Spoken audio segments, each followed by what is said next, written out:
Morning my dear student. आज हम लोग मेटल कटिंग में लेक्चर सीरीज 18 को जैसा कि माय डियर हम लोगों ने लास्ट लेक्चर में चैप्टर 2 से रिलेटेड ऑब्जेक्टिव क्वेश्चन को सॉल्व किया था, तो उसी का हमारा चैप्टर 2 हमारा क्या था, टूल लाइफ से रिलेटेड और टूल मटेरियल एंड मशीनेबिलिटी से रिलेटेड हमारा ऑब्जेक्टिव क्वेश्चन चल रहा था। तो उसी से रिलेटेड हम लोग क्या करेंगे डियर, कुछ और रिमेनिंग क्वेश्चंस हमारे हैं, तो चलिए हम लोग उसको भी सॉल्व करते हैं और अपने टॉपिक को आगे बढ़ाते हैं। तो जैसा कि डियर लास्ट में हम लोगों ने 23 क्वेश्चन तक सॉल्व किया था, आज हम लोग क्या करेंगे, क्वेश्चन नंबर 24 से स्टार्ट करेंगे और इसको सॉल्व करेंगे। तो सबसे पहले चलिए स्टार्ट करते हैं क्वेश्चन 24 को, जो हमारा है tool life is affected mainly with. तो ये कह रहा है डियर कि टूल लाइफ आपका मैनली किससे अफेक्टेड होता है। तो सबसे पहले देखिए जो आपका टूल होता है, अब ये जो टूल की कटिंग एज है, जब ये शार्प होती है तो बेटर मशीनिंग प्रोड्यूस करेगी, हाई कटिंग स्पीड पर भी हमारा कटिंग फोर्स आपका क्या होगा, लो कटिंग फोर्स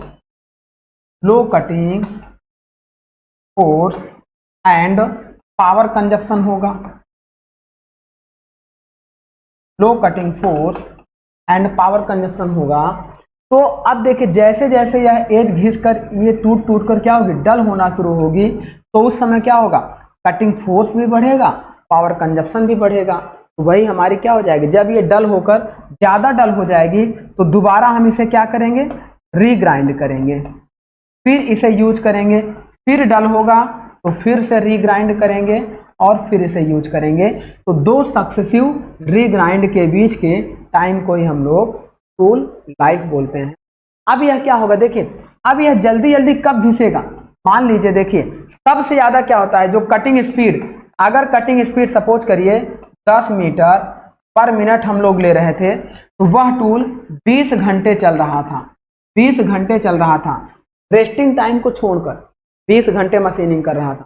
लेकिन जैसे ही कटिंग स्पीड हमने क्या किया डियर, 20 मीटर पर मिनट कर दिया, कटिंग स्पीड हमने दोगुना कर दिया, तो क्या टूल लाइफ 20 घंटे अभी भी चलेगा? नहीं, वह उसका आधा हो जाएगा, लगभग 10 आवर्स। तो मेनली जो हमारा टूल लाइफ होता है वह किस पे डिपेंड करता है, कटिंग स्पीड पर। कटिंग स्पीड से कम किस पे डिपेंड करता है, स्पीड पर। स्पीड से कम डेप्थ ऑफ कट और डेप्थ ऑफ कट से कम नोज रेडियस। तो ये सारे टर्म हमारे होते हैं जो हमारे क्या होते हैं डियर, टूल लाइफ को अफेक्टेड करते हैं, और सबसे ज़्यादा अफेक्ट जो करता है वो करता है कटिंग स्पीड। तो इसका मतलब इसका आंसर होगा। आगे बात करते हैं क्वेश्चन नंबर 25। ये कह रहा है कंसीडर द फॉलोइंग एलिमेंट। अब फॉलोइंग एलिमेंट को कंसीडर करिए और the correct sequence of the element in decreasing order their influence on tool life. Tool life पर प्रभाव डालने वाले इन एलिमेंट्स को डिक्रीजिंग ऑर्डर में आप बताइए कि सबसे ज्यादा कौन टूल लाइफ को प्रभावित करेगा, उससे कम क्या करेगा। तो ये हमारे सब वही चीजें हैं, अभी थोड़ी देर पहले ही हमने आपको बताया। कटिंग स्पीड सबसे ज्यादा टूल लाइफ को प्रभावित करती है, उससे कम आपका फीड, उससे कम डेप्थ ऑफ कट और उससे कम आपका नोज रेडियस। ये सारा आपका decreasing order influence on tool life हो। अब यहां देखिए कटिंग स्पीड 0.1, कटिंग स्पीड कहाँ है, 2 है, तो इसका मतलब इसका पॉइंट हो जाएगा 2। इसके बाद फीड है, फीड कहाँ है, 4 पे है, इसका मतलब हो गया 2 के बाद 4। फिर डेप्थ ऑफ कट है, डेप्थ ऑफ कट आपका 3 पे है, 2 4 3, देन नोज रेडियस आपका आंसर हो जाएगा 2 4 3 1। 2 4 3 1 मतलब आपका फर्स्ट ऑप्शन ही करेक्ट होगा, ऑप्शन है आपका। आगे बढ़ते हैं क्वेश्चन नंबर 26। ये आपका टूल लाइफ से रिलेटेड एक न्यूमेरिकल दिया। तो इस पे देखिए क्या कह रहा है डियर, एक कार्बाइड टूल हैविंग एन की वैल्यू दिया है 0.25, एन की value of n is 0.25 and with mild steel workpiece was found to give an life of 1 hours 21 minute. जो टूल लाइफ आपका टी की वैल्यू दिया है डियर, वो दिया है 1 hours 21 minute.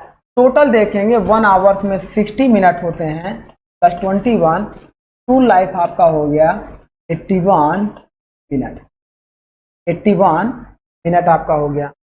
while cutting at 60 metre per minute, इसका मतलब कटिंग वेलोसिटी v की वैल्यू है 60 metre per minute and the value of c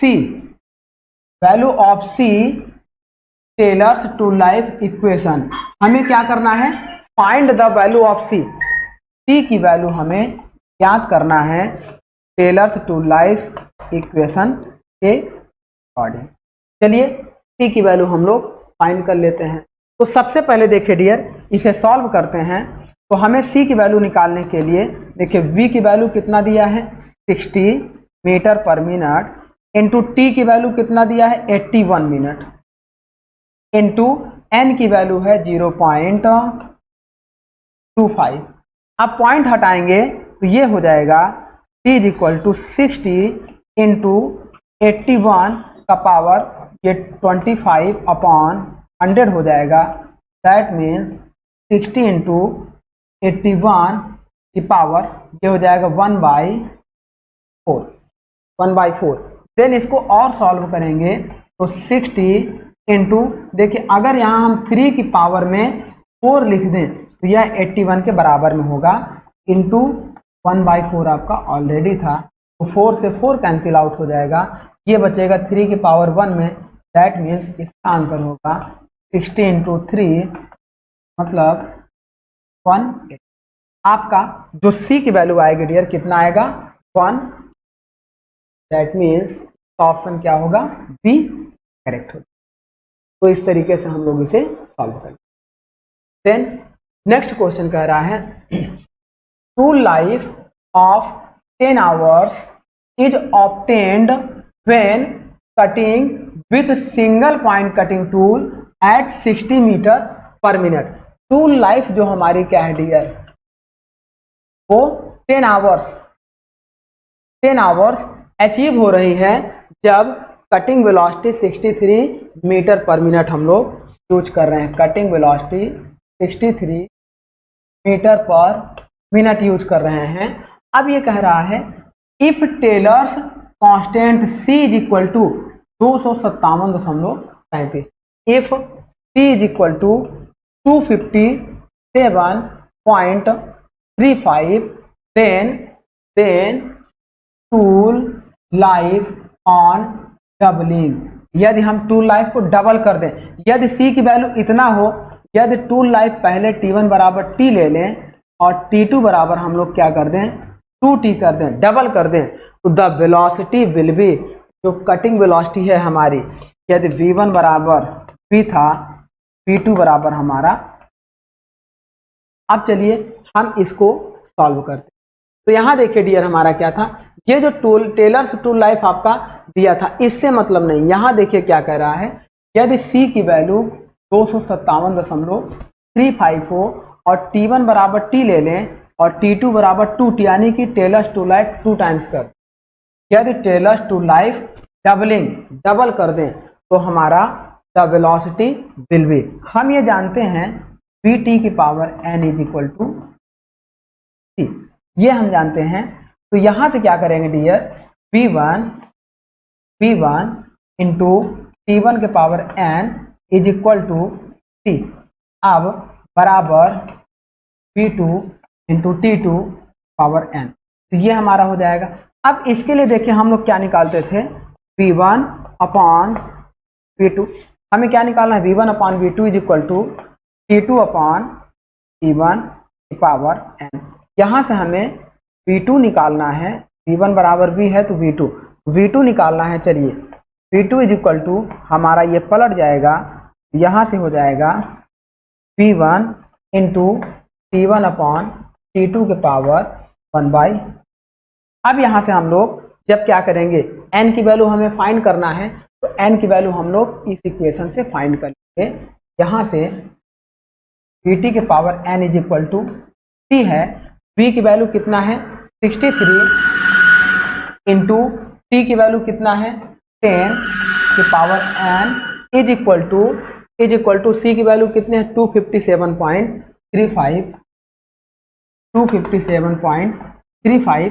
तो यहाँ से 10 की power n is equal to ये हो जाएगा 257.35 अपॉन 63। जब इसको सॉल्व कर लेंगे तो इसको भी हम लोग अप्रॉक्स 10 की पावर में ले आकर रख देंगे। तो यहाँ से हमें क्या निकल जाएगा डियर, n की वैल्यू निकल जाएगी। उस n की वैल्यू को देखिए हम इस इक्वेशन में रखेंगे। V2 हमें ज्ञात करना है, V1 हमारा दिया है, V1 बराबर हमारा क्या है, यदि V1 बराबर V ले लें तो इसको आप इस तरीके से भी याद कर सकते हैं, ऐसे भी, या V1 बराबर हम लोग निकाल लेंगे 60 मीटर पर मिनट दिया था, T1 बराबर दिया था, T2 बराबर डबल कर दे रहे थे 1/n से हम लोग सॉल्व कर लेंगे।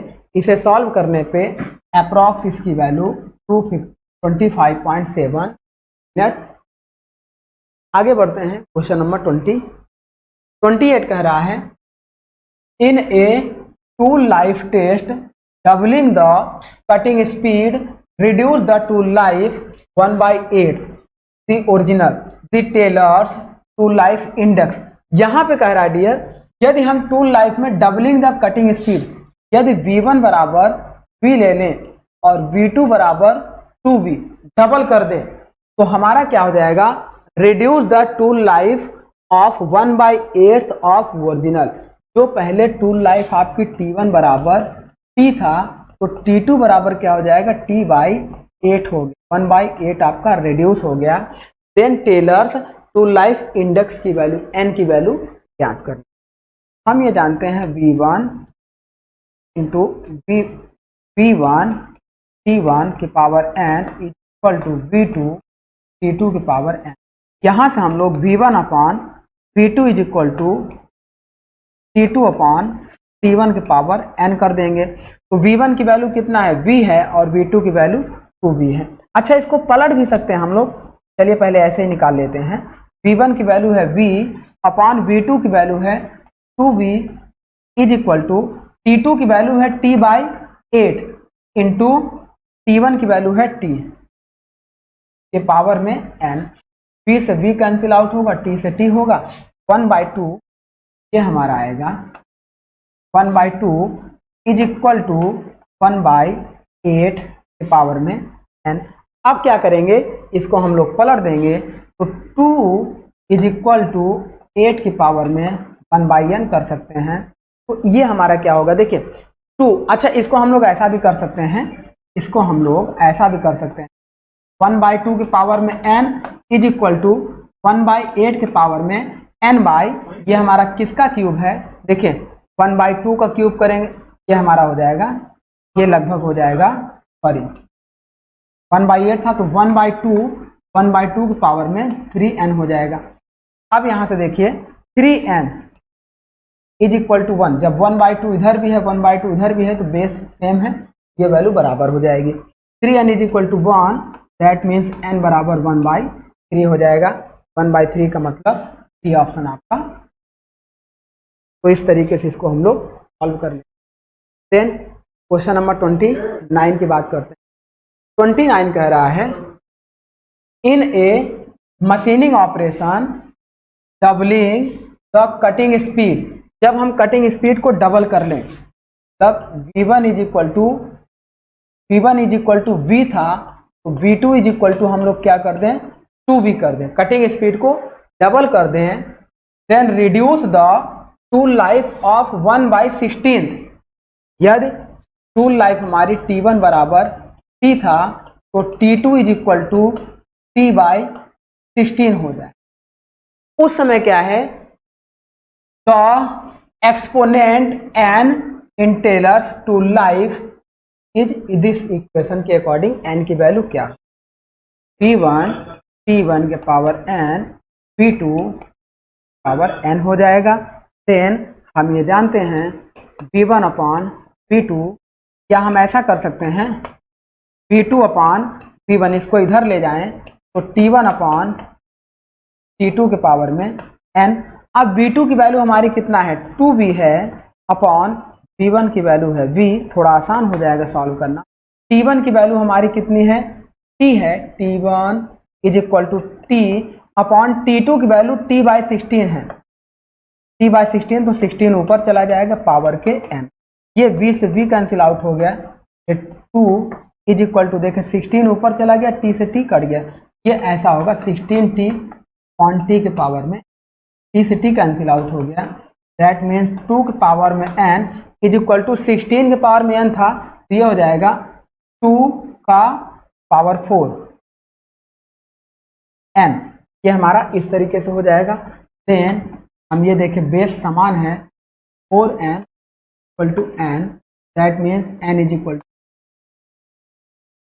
ये आपका हो जाएगा n की वैल्यू कितनी हो जाएगी 1/4, मतलब बी ऑप्शन आपका करेक्ट हो जाएगा। ये हमारा हो गया ऐसे। आगे बात करते हैं। देखिए एक आपका कॉमन डाटा दिया हुआ है क्वेश्चन नंबर 30 और 31 के लिए, जिसमें आपका क्या है कटिंग स्पीड 60 एंड 90 दिया हुआ है और टूल लाइफ आपका 81 एंड 36 दिया। अब इस डाटा के अकॉर्डिंग कह रहा है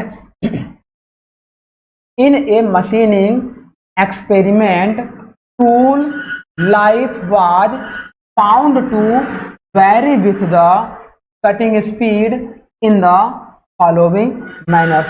इन फॉलोइंग मैनर्स में टूल लाइफ हमारी वैरी कर रही है। इसके अकॉर्डिंग क्वेश्चन नंबर 30 और 31 को सॉल्व करना। तो 30 में कह रहा है the exponent and constant K of the Taylor's tool life equation are. अब हमें क्या करना है डियर, n की वैल्यू निकालनी है। और देखिए ये हमारा क्या था, सपोज करिए वेलोसिटी v1 था, टूल लाइफ वेलोसिटी v2 था, टूल लाइफ v2 था। अब हमें n की वैल्यू निकालनी है, तो हम ये जानते हैं p2 upon v1 is equal to c1 upon p2 के पावर में n। अब v2 की वैल्यू हमारी कितनी है 90 अपॉन p1 की वैल्यू कितनी है 60 इज इक्वल टू t1 की वैल्यू कितनी है 81 अपॉन t2 की वैल्यू 36 पावर n। अब हम इसको दिया देखिए 0 से 0 कैंसिल आउट हो गया, ये आपका हो जाएगा 3/2 के पावर में। अब यहाँ से देखिए इसको हम लोग क्या करेंगे, ये हमारा हो जाएगा 3 की पावर में 4 और ये हमारा हो जाएगा 2। चलिए और इसको कैंसिल आउट कर देते हैं, ये हो जाएगा 9 अपॉन 2 इंटू 16 के पावर में n। इसको सॉल्व करेंगे तो ये हमारा n की वैल्यू ये 3/2 के फॉर्म में आ जाएगी, 3/2 के फॉर्म में आ जाएगी। देखिए ये हो गया 3 के पावर 2, 3 के पावर 2, ये दोनों बाहर चला जाएगा तो 3 के पावर में 4 हो जाएगा। ये हो जाएगा 3/2 के पावर में 1 अपॉन 3/2 के पावर में, ये 2 के पावर में 1 है और 2 के पावर में 16 है, 6 तो 32 होना चाहिए। चलिए ठीक है सॉल्व करते हैं, ये थोड़ा सा कैलकुलेटिव ड्राइव दिक्कत करेगा। ये आपका हो जाएगा 3 के पावर में 4n, तो यहाँ से 4n बराबर करेंगे तो n बराबर लगभग, ये थोड़ा सा कैलकुलेटिव है, लगभग n बराबर 1/4 आना चाहिए। तो चलिए n/4 का मतलब आपका हो जाता है, n/4 का मतलब, या फिर और सॉल्व करेंगे, ये थोड़ा सा इसकी वजह से n/5 आना चाहिए, n/5, ये इसकी वजह से सॉल्व करेंगे n की वैल्यू आएगी 1/5।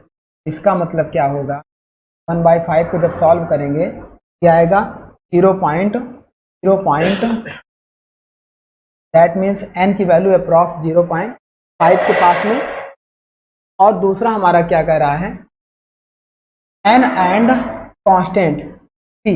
अब जब c की वैल्यू निकालना होगा मतलब p t के power n is equal to C निकालेंगे तो किसी से भी निकाल लेंगे, 60 ले लेंगे और 81 ले लेंगे, ये हो जाएगा 60 to 81 के पावर में n की वैल्यू हम लोग क्या रख दें 1/5 इज इक्वल टू सी। जब इसको सॉल्व कर लेंगे सी की वैल्यू लगभग 540 के अप्रॉक्स 450 का मतलब ऑप्शन का। आगे बढ़ते हैं क्वेश्चन 31 की तरफ। ये कह रहा है what is the percentage increase in tool life when the cutting speed is half. जब हम लोग कटिंग स्पीड हाफ कर देते हैं तो हमारा क्या है what is the tool life increase in percentage. इसे सॉल्व करने पे डियर 300% आपका हो जाएगा, क्योंकि जब टूल लाइफ हमारी क्या होगी देखिए what is the percentage increase in tool life when cutting speed. यदि हम टूल लाइफ पहले T1 बराबर T ले लें और T2 बराबर हमें क्या है निकालना है कितना हमारा इंक्रीज होगा, तो कटिंग स्पीड हमारी क्या हो जाएगी। यदि V1 बराबर V था और V2 बराबर हमारा क्या हो जाए then cutting speed is half, V2 बराबर V/2 हो जाए। तो हम लोग ये जानते हैं V2 upon V1 is equal to T1 upon T2 के पावर में P2 की वैल्यू हम लोग क्या कर दें V/2 और ये V, ऐसा हम लोग कर दें तो T1 अपॉन T2 के पावर में n। तो इसको जब हम लोग सॉल्व करेंगे T1 की वैल्यू T रखेंगे तो ये लगभग आपका 300%। तो इस तरीके से इसे सॉल्व कर लीजिएगा। देन हम बात करेंगे क्वेश्चन नंबर 32 आपका कह रहा है which of the following value of index n is associate with carbide tool when Taylor's tool life equation Vt के power n is equal to constant. अब यहाँ पे देखिए डियर जब हम टूल मटेरियल की बात करेंगे तो टूल मटेरियल के अकॉर्डिंग n की value for high speed steel के लिए 0.2 से मतलब ये अप टू 0.2 तक होती है, अप टू 0.2 तक आपकी होती है। अब इसके बाद कार्बाइड के लिए 0.2 से 0.4 के बीच में होती है और सिरेमिक के लिए for ceramic value of n is 0.4 से 0.55 भी लेते हैं, 0.5 से 0.7 भी रखते हैं, ज़्यादातर यही वैल्यू आपकी आती है। देन सिरेमिक के बाद डायमंड के लिए n की वैल्यू 0. तो इस तरीके से फॉर कार्बाइड के लिए कितना होगा 0.2 से 0.4 होता है। दैट मीन्स ये हमारा हो जाएगा बी ऑप्शन 0. अगर देखो ये 0.1 से 0.15 ये फॉर हो जाएगा हाई कार्बन स्टील या हाई स्पीड स्टील, 0.45 से 0. इतना ये हो जाएगा सिरेमिक के लिए और 0.65 से 0.9 तक आपका होता है डायमंड के लिए। तो इस तरीके से आपका सिरेमिक के लिए पूछा, दैट मीन्स ऑप्शन बी। आइए क्वेश्चन नंबर 33 पे बात करते हैं। In Taylor's tool life equation is Vt की power n is equal to constant, what is the value of n for ceramic tool. तो सिरेमिक टूल के लिए अभी हमने आपको बताया 0.4 से 0.55 या 0.5 से 0.7। तो यहाँ देखिए 0.15 ये स्टील के लिए हो जाएगा, 0.4 से 0.55 ये सिरेमिक के लिए होता है, लेकिन मोर एक्यूरेट आपका सिरेमिक के लिए ये वैल्यू होती है। जब ये दिया हो और ये दिया हो आप इसको सिलेक्ट करिएगा। सिरेमिक के लिए वैसे 0.5 से 0.7 ही, और ये किसके लिए हो जाएगा, ये हो जाएगा डायमंड के। तो इस तरह से इसका ऑप्शन सी करेक्ट होगा। नेक्स्ट क्वेश्चन नंबर 34 कह रहा है, देखिए ये कह रहा है easy of machining is primarily judged bye. Easy machining के लिए हम लोग प्राइमरली क्या जज करते हैं, तो उसके अकॉर्डिंग फर्स्ट कह रहा है life of cutting tool between sharpening, दूसरा कह रहा है rigidity of work piece, next कह रहा है micro structure of tool material and shape and dimension of work piece. अब देखिए अगर हमें इजी मशीनिंग प्राइमरली जज करना है तो हम किससे जज करते हैं, उसके टूल लाइफ से। जितनी ज़्यादा टूल लाइफ होगी उतनी हमारी क्या होगी, बेटर मशीनिंग होगा, बेटर मशीनिंग होगा। रिजिडिटी ऑफ वर्कपीस, वर्कपीस को कितना अच्छे से हम पकड़ के रखे हैं या कितना अच्छे से नहीं पकड़ के रखे हैं उसका टूल लाइफ से और मशीनेबिलिटी से मतलब नहीं है। तो मेन आपका मतलब किससे होगा, टूल लाइफ। और micro structure of the tool material से भी कोई विशेष मतलब नहीं है। और shape and dimension of workpiece, किसी भी शेप का हो हमें कट करना है वह टूल आपका कट, ये आपका होगा 34। 35 आपका क्या है dear, which of the following are machinability criteria. Machinability criteria के लिए निम्न में से क्या क्या होना चाहिए, तो मशीनेबिलिटी क्राइटेरिया के लिए टूल लाइफ भी हमने आपको बताया था, कटिंग फोर्स भी बताया था, सरफेस फिनिश भी बताया था, डेप्थ ऑफ कट भी होगा, फीड भी होगा, कटिंग फ्लूइड भी होगा। ये सारे एलिमेंट हमारे होंगे टूल लाइफ क्राइटेरिया के लिए। Cutting tool life sorry machinability के लिए आपका टूल लाइफ भी होगा, कटिंग फोर्स एंड सरफेस। ये कह रहा है select the correct answer using code 1, 2 and 3, मतलब ऑप्शन ए आपका, ए ऑप्शन में ही आपका तीनों। आगे बढ़ते हैं 36। ये कह रहा है which of the following indicate better machinability.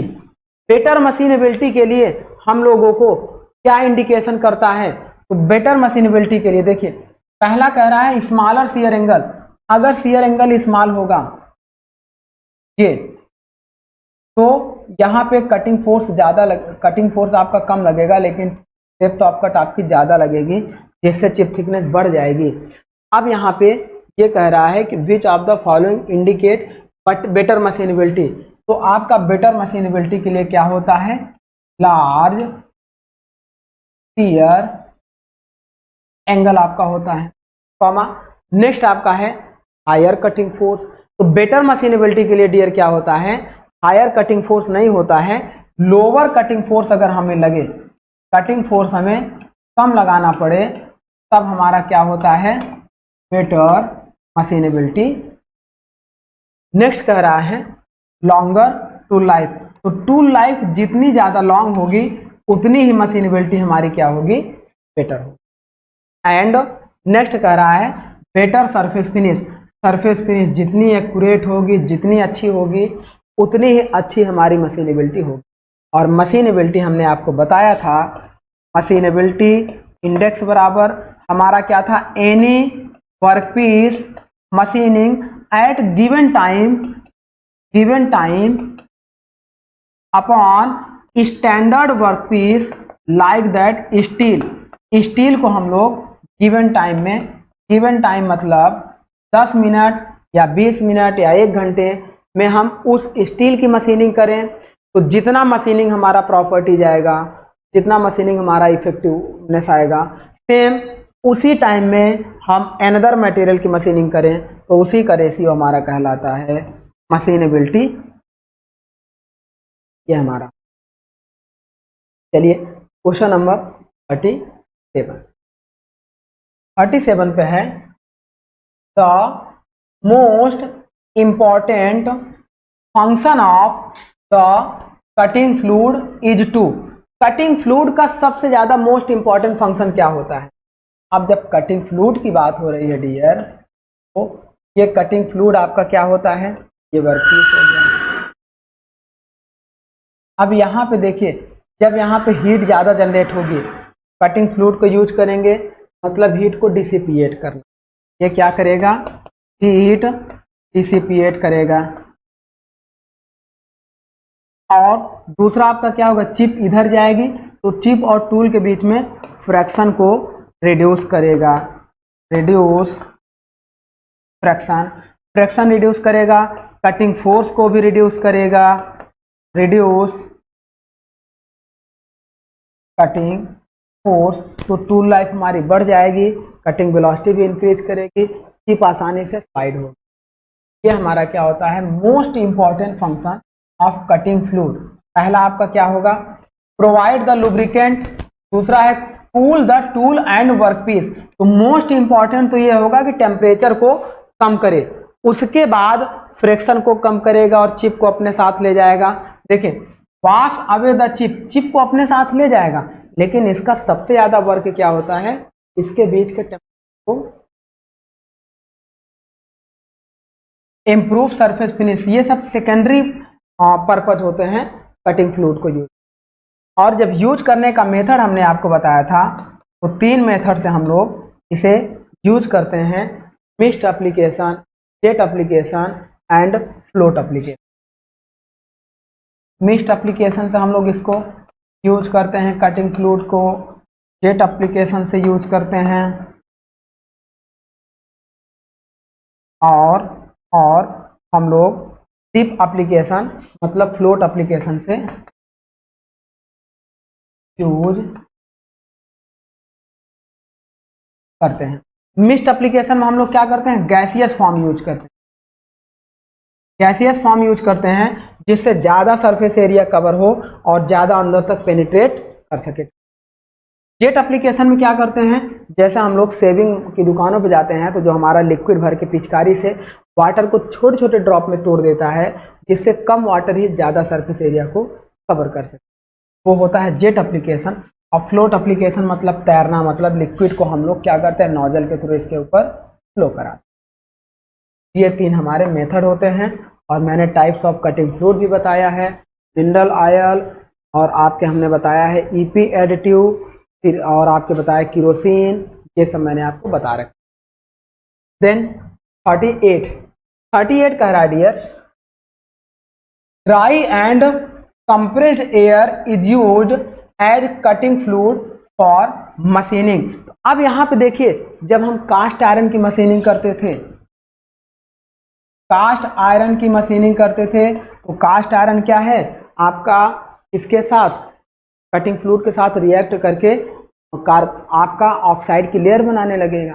तो जिसे हम रिड्यूस करने के लिए वहाँ पे कोई भी कास्ट आयरन को मशीनिंग करने में नो कटिंग फ्लूइड, पहला तो यही क्वेश्चन आपका पूछा जाता है, कास्ट आयरन को मशीन करने में no cutting fluid are used, या कटिंग फ्लूइड अगर यूज करेंगे भी तो हम लोग क्या करेंगे, एयर को यूज करेंगे, वो भी कैसी, कंप्रेस्ड, ताकि कंप्रेस्ड एयर जाए और थोड़ा बहुत टेम्परेचर को कूल करती। तो ये हमारा होता है कास्ट आयरन के लिए, या तो हम लोग ड्राई एंड कंप्रेस्ड एयर का यूज करते हैं।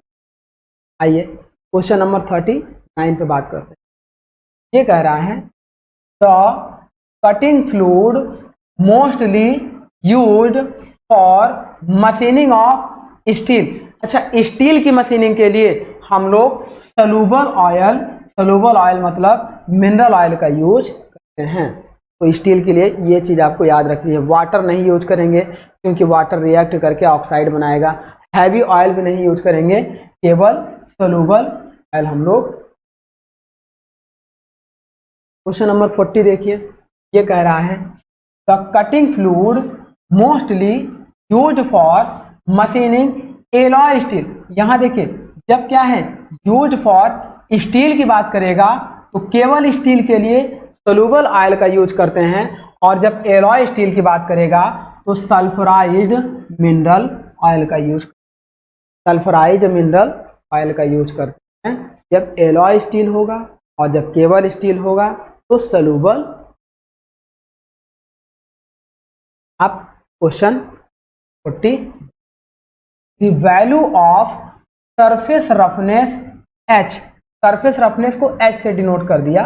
वैसे हम लोग सरफेस रफनेस को RA से डिनोट करते थे, where RA is equal to F² upon 8R होता था, जहाँ पे F आपका होता था फीड एंड R आपका नोज रेडियस,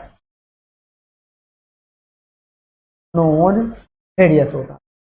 अब यहां देखिए surface roughness H obtained during the turning operation at F with round knows tool having radius R। तो इसके लिए फार्मूला क्या होगा, F²/8। That means B option आपका करेक्ट होगा। इस फार्मूले को भी याद रखिएगा, ये आजकल इससे क्वेश्चंस आते हैं। फीड की वैल्यू दे देगा, नोज रेडियस की वैल्यू दे देगा, सरफेस रफनेस निकालने के लिए आए। कहीं कहीं सरफेस रफनेस दे देता है और नोज रेडियस दे देता है, फीड की वैल्यू पूछ लेता है। तो ये अलग अलग तीनों में से कोई एक रिलेशन। चलिए क्वेश्चन 42 की तरफ बढ़ते हैं और 42 आपका है, ये कह रहा है इन metal cutting use of low feed and high cutting speed. जब हम लोग फीड को लो कर दें तो कटिंग स्पीड ऑटोमेटिक हमारी क्या हो जाएगी, हाई होगी। कटिंग स्पीड हमारी क्या होगी, हाई होगी। उस केस में हमारा क्या है, is desired when the objective. तब ये ऐसा हमारा होगा, तो उसके अकॉर्डिंग देखिए हाई मेटल रिमूवल रेट, जब आपका लो फीड हो जाएगा तो मेटल रिमूवल रेट आपका घट जाएगा। ड्राई मशीनिंग से कोई रिलेशन नहीं है फीड और कटिंग स्पीड का। Use of soft cutting tool, तो जब कटिंग स्पीड बढ़ाते हैं फीड कम करते हैं तो सॉफ्ट कटिंग टूल के लिए नहीं, हार्ड कटिंग टूल यूज करते हैं। यहाँ पे कह रहा है सरफेस फिनिश, तो मेनली आपका सरफेस फिनिश आपका क्या होगा, बढ़ जाएगा। ये हमारा हो गया मशीन्ड सरफेस। ये वाली सरफेस की जो फिनिशिंग है वो क्या हो जाएगी, इंक्रीज कर जाएगी। जब इस क्राइटेरिया को हम लोग फॉलो करेंगे, कटिंग स्पीड बढ़ाएंगे, फीड और डेप्थ ऑफ कट को कम कर देंगे, तो ये हमारा हो। चलिए next question 43। To get good surface finish, हमें एक अच्छी सरफेस फिनिश अचीव करने के लिए ऑन ए टर्निंग जॉब, कोई हमारा वर्कपीस टर्निंग कर रहा है, ये हमारा वर्कपीस टर्निंग कर रहा है, इस तरह से टर्निंग हो रही है। अब ये जो सरफेस फिनिश हमारी मिल रही है, इस सरफेस फिनिश पे बेटर हमारा सरफेस फिनिश अचीव करने के लिए one should use A sharp tool. पहले तो इस टूल की एज को शार्प करेंगे, जितनी शार्प एज होगी उतनी हमारी बेटर सरफेस फिनिश मिलेगी। दूसरा, फीड के पहले डैश है, हम लोग क्या यूज करेंगे, लो फीड यूज करते हैं। अगर हाई फीड करेंगे सरफेस फिनिश पुअर हो जाए। तो यहाँ लो फीड या मिनिमम फीड एंड स्पीड की बात कर रहा है, तो स्पीड आपका क्या यूज करेंगे, हाई। स्पीड को बढ़ा देंगे, फीड को घटा देंगे, ये हमारी इंक्रीज कर जाए। तो हमें क्या है, लो फीड एंड हाई स्पीड, मतलब पहला लो एंड मैक्सिमम, यानी मिनिमम एंड मैक्सिमम, यही हमारा। चलिए नेक्स्ट और लास्ट क्वेश्चन हम लोग देखते हैं। ये हमारा है the rack angle in drill. तो ड्रिल के लिए डियर हमने आपको बता रखा है, जब भी आपका ड्रिल बिट के लिए क्वेश्चन आपका पूछा जाएगा तो हमेशा याद रखिएगा कि रैक एंगल आपका, देखिए ये कैसे कह रहा है, increase from centre to periphery. तो ड्रिल बिट आपका कैसा होता है, ऐसा होता है, ये ऐसा होता है। तो ये पेरीफेरी की तरफ क्या करता है, यहाँ से देखिए ये सेंटर हो गया, सेंटर से पेरीफेरी की तरफ ये रैक एंगल ऐसे इंक्रीज करता है। वैसे तो generally drill have ideally 0 rake angle हमारा होता है, लेकिन यहाँ पे देखिए rake angle in drill machine अगर देखें तो increase from centre to periphery, इसके सेंटर से परिधि की तरफ क्या होता है, इंक्रीज करता है। इसका हम लोग ऑप्शन ए करेक्ट कर। तो इस तरीके से डियर आपने देखा, हम लोगों ने मेटल कटिंग से रिलेटेड जितने भी हम लोगों ने पहले क्या किया, कंडीशन या different types of metal cutting को पढ़ा, फिर हम लोगों ने टूल मटेरियल, टूल लाइफ और उससे रिलेटेड मशीनेबिलिटी को हम लोगों ने पढ़ा, और साथ में हम लोगों ने उन सारे टॉपिक से रिलेटेड जितने भी मैक्सिमम ऑब्जेक्टिव क्वेश्चन बन सकते थे उनको हम लोगों ने सॉल्व किया। तो हम उम्मीद करते हैं कि आपको सारी चीज़ें अच्छे से समझ में आई होगी। तो चलिए माय डियर, इस टॉपिक को, ये हमारा सारा क्वेश्चन भी यहीं पे कंप्लीट होता है। तो हम कह सकते हैं कि हमारा मेटल कटिंग चैप्टर 1 और चैप्टर 2 विथ ऑब्जेक्टिव अच्छे से कंप्लीट हो गया। तो चलिए डियर, हम अपनी क्लास को यहीं पे एंड करते हैं। Thank you my dear.